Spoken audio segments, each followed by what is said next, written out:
For a lot of guys, their own mind is their worst enemy. It's the one thing, the major thing that is stopping them from really having the enjoyable life that they really want to.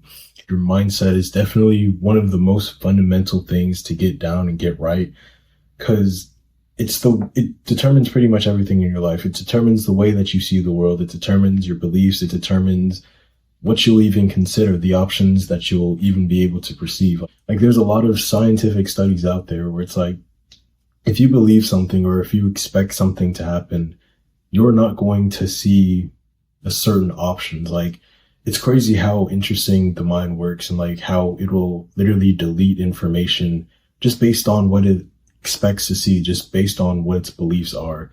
So you've really got to get this, down pat and get it right. There's a whole bunch of different things we can cover, but I'd say if you're trying to have a higher quality of life, if you're trying to get success, if you're trying to really just live a higher quality of life, I'd say, and not only for yourself, but for others around you, there's a few different mindsets and, beliefs that I think have really helped me, and I just want to pass them along to you. First is that it's all your fault and it's your responsibility. Pretty much this is just taking radical accountability for the things in your life and the way that things affect you. For a lot of people, they decide, okay, something bad happens, maybe they see something on social media or in the news and they're like, oh my gosh, the world is terrible, people are terrible, this person's bad. And it's like, they make it in a way where the fault of the world, all the evil in the world, is somebody else's fault and somebody else needs to fix it. Oh, all these rich people are so bad. If they would just be better people, the world would be a better place. Or, because of like these politics or whatever, the world is a terrible place. But, if these people were to change or, the relationships with the people in my life, they're so bad. But if they were to change, it's like they expect everything except for themselves to change. And it's the reason why a lot of people stay stuck and they're very frustrated with the way that their life has turned out.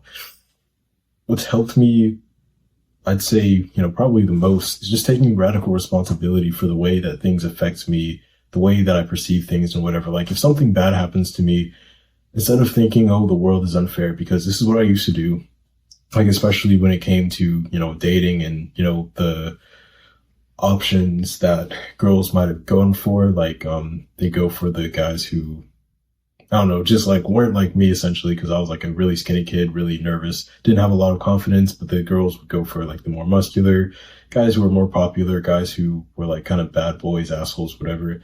And I thought, oh, well, there's something wrong with girls, girls are stupid or whatever, it's unfair. But it was only once I took radical responsibility. It's like, no, it's not that there's something wrong with everybody else. It's not that there's something wrong with them. It's me. It's my fault. It's because I don't have those traits that girls are actually attracted to. That's why I'm not winning in this area. And once I took radical responsibility for that, and I was like, okay, well, I've got to change the way that I dress. I've got to change the way in my demeanor. I've got to change the things that I do if having success with girls is something that I want. And once I did this over a period of time, I got the success that I wanted. I started to get a lot more respect from other people. I got more attraction from women. I ended up getting a girlfriend, losing my virginity, all that stuff. And it was only because I took radical responsibility. It's something that I'm so glad that I, figured out early on. And it's unfortunate that there's a lot of guys who are still stuck. They don't understand it. They don't really understand the game. They're still so frustrated.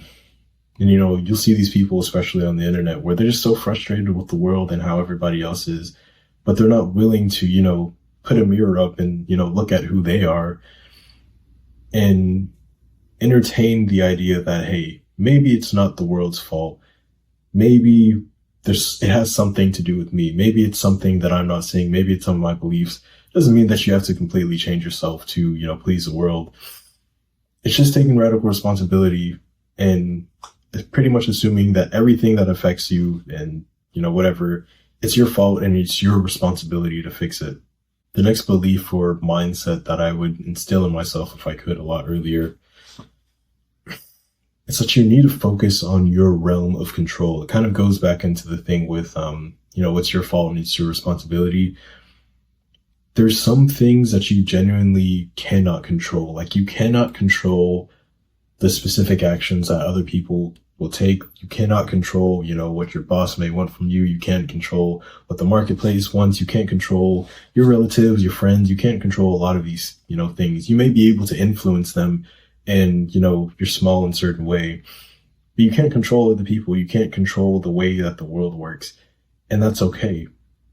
Instead, focus on the things that you can control. Focus on what you can do.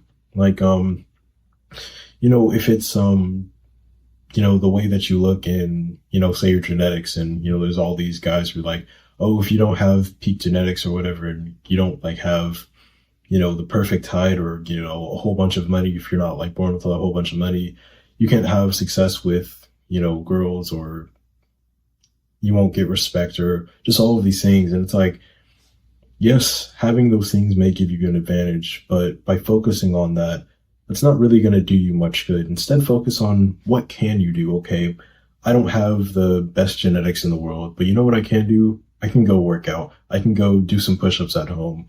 Maybe I have some money so I can afford to go to the gym. Okay, let me go to the gym. Maybe I, focus some more on my diet. Okay, let me eat some of the right food so that I can get the kind of physique that I want.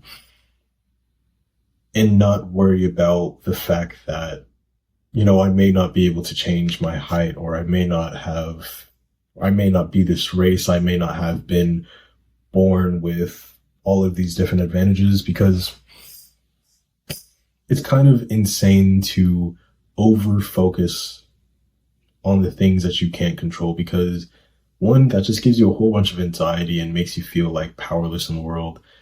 But also it doesn't make you progress. It doesn't get you anywhere. It just makes you that one person who's complaining and nobody really wants to hang around, other than other people who, want to complain, which is like another thing in itself. But it's like, focus on the things that you can control. Focus on the things that you can improve. The world is not perfect. There's things in life that are unfair. How can you improve? How can you put yourself in a better position? And if you figure that there are still some things that are unfair, what can you do to change that? What can you do to help other people who are in these like messed up situations? Like, I like this example that one person gives. It's like, a lot of people complain about how rich people, they're not helping anyone, and, they're really selfish and whatever. Okay, well, what if you just became rich? What if you became an entrepreneur? You made a lot of money, and then you donated a lot of money, or like created a charity. Like, why not do that instead of complaining about all these other people? A lot of people don't want to do that. They just want to sit back and complain and, sit on or feel like morally superior than other people, which, if that's what you want, that's completely fine. But you're not really helping yourself or other people by just complaining. So again, focus on the things that you can control. Especially in the beginning, it may not be a whole lot that you can control, especially like it just doesn't feel like you can control a lot. But as you keep focusing on the things and you grow and grow, and your realm of ability and things that you can do eventually expands, now you're able to help and do things that influence the world and just make it a better place in this certain way. You may not have all the power. You may not be able to completely control everything, and that's fine. You just need to be able to play your part and control the things that you need to, so that you can, one, improve the quality of your life, and also improve the quality of other people's lives. And you can only do that if you're focused on the things that you can control. The next mindset that's been very valuable is to delay gratification. Especially in today's world, there's so many things that are very stimulating, very exciting to do. And by engaging in a lot of those activities, what you'll realize is that later on, they have some very bad consequences. Even if it doesn't like really feel bad right now, eventually it ends up leading to those things. Like, for example, drinking. Okay, when you're young, you want to go out and party, drink, and do all this stuff. Okay, it's fine and fun right now. But eventually, we understand the people who continually do this, like drinking every single day, partying all night, doing all those things, eventually it leads to a lot of health problems. Maybe you become an alcoholic, and, even if you're functioning, it causes a lot of health problems, or a lot of, relational problems, or other problems that you really don't want to have later down the line. If it's something like with me smoking weed, I do it as like a social thing and something that I did a lot, became a big habit of mine. But then eventually later on, it became harder to just be productive. It became hard to have, fun and enjoy doing pretty much anything without it.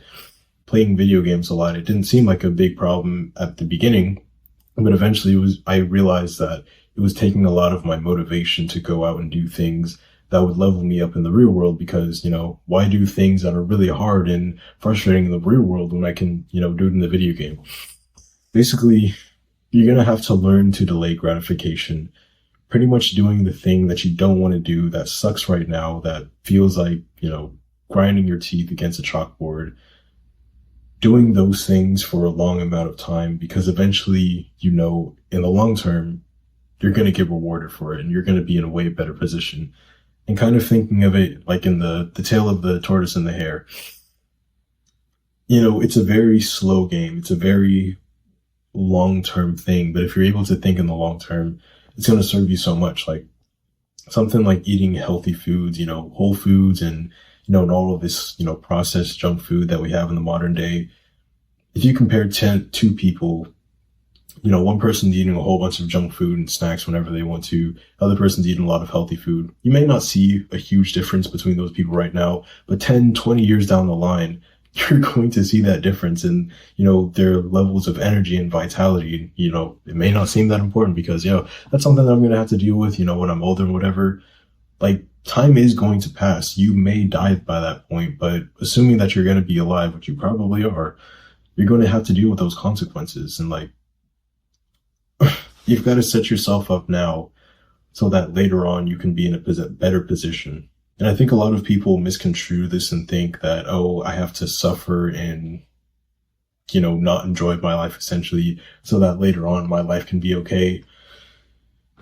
That's not the way to think about it. And it's not true at all, because the thing that happens is that when the only things that you're doing are not necessarily that stimulating, what happens in your brain is that your requirement for feeling like a certain level of happiness and enjoyment, it goes down. Like, I don't know if you've ever experienced this, but when I used to get grounded and I wasn't able to use electronics, like I wasn't able to play video games because, they banned my usage to computers, like phone, iPad, whatever. And pretty much like for a week or more, all I had to do, or all I could do, was like go outside, maybe go for a walk or read a book or whatever. It was during those periods where I actually felt more enlightened. Like I felt a lot better. My mental health was, way better because like my baseline for enjoyment went down. Like by reading a book or by going on a walk, at first, kind of sucks because it's like, oh, this isn't very stimulating like these other things that I could have been doing. But eventually it was like, I kind of enjoy it. I kind of like going outside and, feeling the sun, on my skin, whatever, just those little things that are able to make you happy. So it's like your baseline of what it is required for you to be happy and enjoy yourself. It goes down. But when you're constantly stimulated, you're not able to really enjoy those things, and you think those things are like so aggravating and bad, like eating healthy foods. Oh, that's disgusting. It's because you're just so stimulated and you're so addicted to these things that you can't see the reality of how happy you could be with like very little things. And it's with so many things. It's with your diet and, junk food and, healthy foods. It's with, relationships, and people think, I can't imagine being in long-term relationships and they constantly have to be going from partner to partner, having all this degenerate sex, not realizing that, things could be a lot better, being in a long-term committed relationship, or if it's like, what's it called? Financial. It's like people, spending a whole bunch of money, buying all these cars and buying all these like watches and whatever, just to flex and whatever. And, cause it's very stimulating. You get a lot of validation. Other people look at you like, ooh, wow, who's this person? But it's like, they don't realize how enjoyable it could be to not do those things, just to live a quiet life and not have to worry about all this, flexing online and trying to make people jealous and whatever. You just got to delay gratification. Stop trying to do the things that feel so pleasurable right now, because if you can just delay gratification and let those small things build up, eventually you're going to be such a happy person. You're going to be so satisfied with life. Not only because the things that you're doing are like less, stimulating and like not doing all these things like dopamine in your mind, but also because generally doing those things, it ends up leading you to a different position in life anyway. Like, for example, with finances, if all you really did with your money, instead of like spending it on these like, vanity things, you just invested it. Okay. Later in life, now you're financially independent. Now you have more options. If, for example, instead of being a degenerate and, having a whole bunch of sex and, all of this stuff with a whole bunch of different people, it's like, well, now later in life, when you decide to, or if you decide to have like a long committed relationship, you don't have all of these, problems and like you're comparing this person to other people. And then, because of that, you have less marital satisfaction. Like what it takes you to be happy in that relationship isn't, so high. Or if it's for health, if you've been eating right, eating healthy foods instead of like all this junk food, well, now your levels of energy and vitality and, strength and all of these different things are so much better. You don't have to pay all these medical bills because of these problems that could have been avoided if you would have just made some better small decisions downstream or upstream. It's just like so many things become so much better just by delaying gratification. Another mindset that's been very helpful is to constantly and never endingly improve. Essentially, it's this idea of not being complacent, not getting comfortable, because what happens to a lot of people is they have this goal, they have this intention of where they want to be in life. But once they get it to that point, they're like, okay, well, I've made it. And they kind of just coast. They're like, okay, well, I can kind of relax, lay back and, just chill out, do whatever I want to because I've got to that point that I want to be. And that's fine, but it's like, there's always something more to do. There's always a better position. You can always be better. You can always do better. And it may not necessarily be in that same domain. Like say, for example, you're building muscle and you've built a certain amount of muscle and you're happy with that. Okay. It doesn't mean that you need to, build even more muscle and become like this huge, bodybuilder or whatever. It's like, no, it's not what it means. It just means that you're constantly going to be improving something about yourself, something in your life, and you're going to never endingly improve that. Like if it's your finances, okay, you may get to a point where you no longer need to work a job. That doesn't mean that, okay, well, like, constantly need to improve. So, let me go and get a higher paying job, even though I don't really want to do this. It's just like, no, well, find some other way to improve. Okay. Maybe you improve the investments that you're making and, make better financial decisions. Maybe you want to start a business and, that's a different avenue that you want to go down and you feel more comfortable to do that now that you have, this financial stability in your life now. Or, if it's relationship, what can I do to make this person happier? What can I do to get closer to this person or make it so that I'm not so annoyed by this person? How can I communicate differently? Just all these different things. There's always something in your life that can be improved. Don't get complacent. Don't say, well, I've made it to this certain point. I've made it. Because this is a trap that it's very seductive because, I think as humans, we want to be comfortable. We want to feel that sense of certainty and, comfort. But by resting on your laurels, especially like in this day and age where everything is changing and people's standards are advancing and, constantly getting higher and higher, you've got to be able to stay with that. You've got to be able to keep improving, keep, staying on the ball. I'm not sure if that's the way to say it, but, staying on track. It doesn't mean that you're ungrateful. That's like the opposite of what I mean. What I mean is that, you're grateful for the things that you've had or that you have. You're grateful for how far you've come, but you're looking for, okay, how can I do even better? How can I, get even more? How can I contribute more? How can I make a bigger impact? How can I, set things up so, there's just so many things that you can improve in your life and for the life of other people. And it's kind of just a waste if you just become complacent. At least that's the way that I see things. The last mindset that I think has been really powerful for my life is to fail forward fast. A lot of people are scared of failure, and understandably so.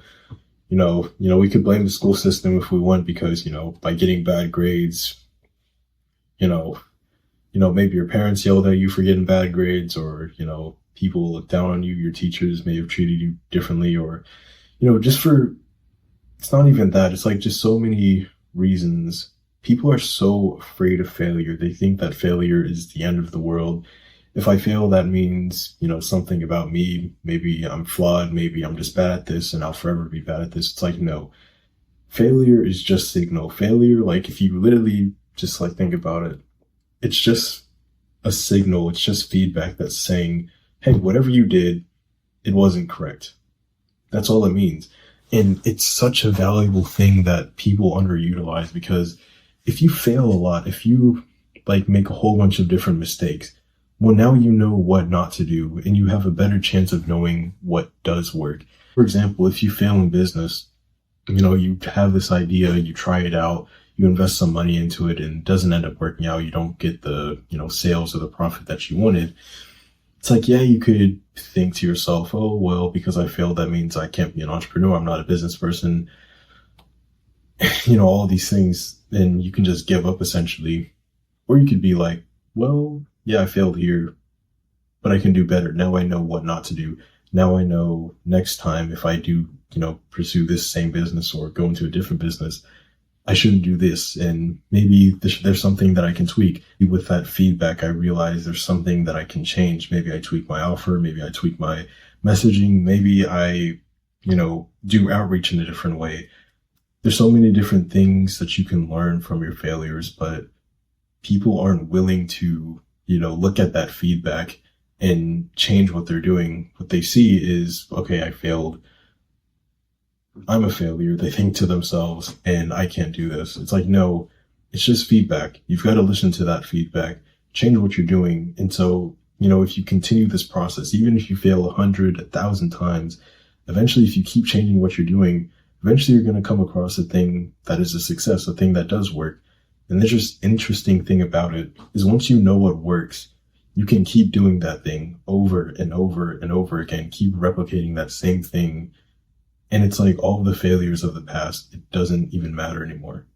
Say, for example, you're trying to find your dream partner, you're talking to a whole bunch of these women and, you fail with this person because, this person just wasn't your fit. You talk to another person, okay, they weren't your fit. You talk to 100 different people, they weren't your fit. But then, the 101st person that you talk to, they're a right fit. Okay, well, now all the failures that you had in the past, it doesn't really matter. Because you ended up getting the result that you wanted. You found your dream partner, or if it's in business, okay, you try this one offer, you try to sell this one thing, it doesn't work, you try it, 1,000 different other times, but eventually you find something that does work, and you can repeat it, you can keep repeating it, and all the money that you invested into those other businesses, whether it was like hundreds or thousands of dollars, because you have success in this business and you can repeatedly like do this thing.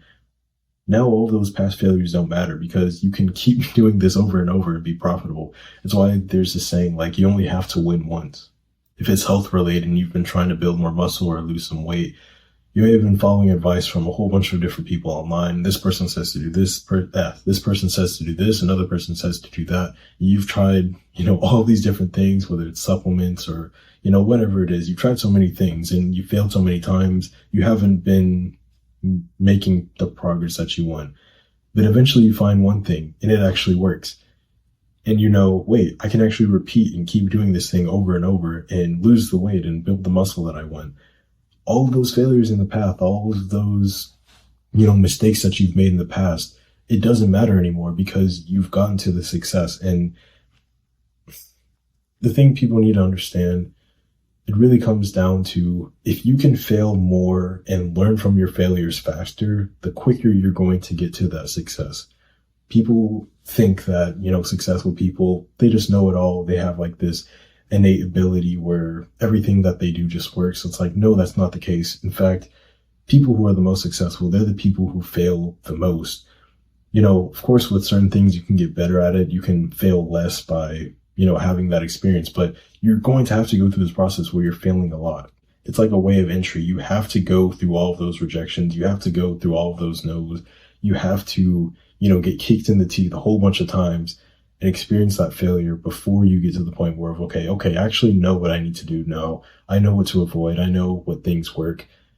And now I can repeat these things and get the success that I want. But a lot of successful people, they don't want to talk about that because it's unsexy. It's very, no one really wants to hear about that, but it's the truth. Fail forward fast and smile every time that you encounter failure, because you know that you're one step ahead. You're one step closer to getting to the ultimate success that you want. These are just some of the mindsets that have helped me tremendously in my life. And hopefully by passing them down to you, this will help you in your own life. So yeah, peace out.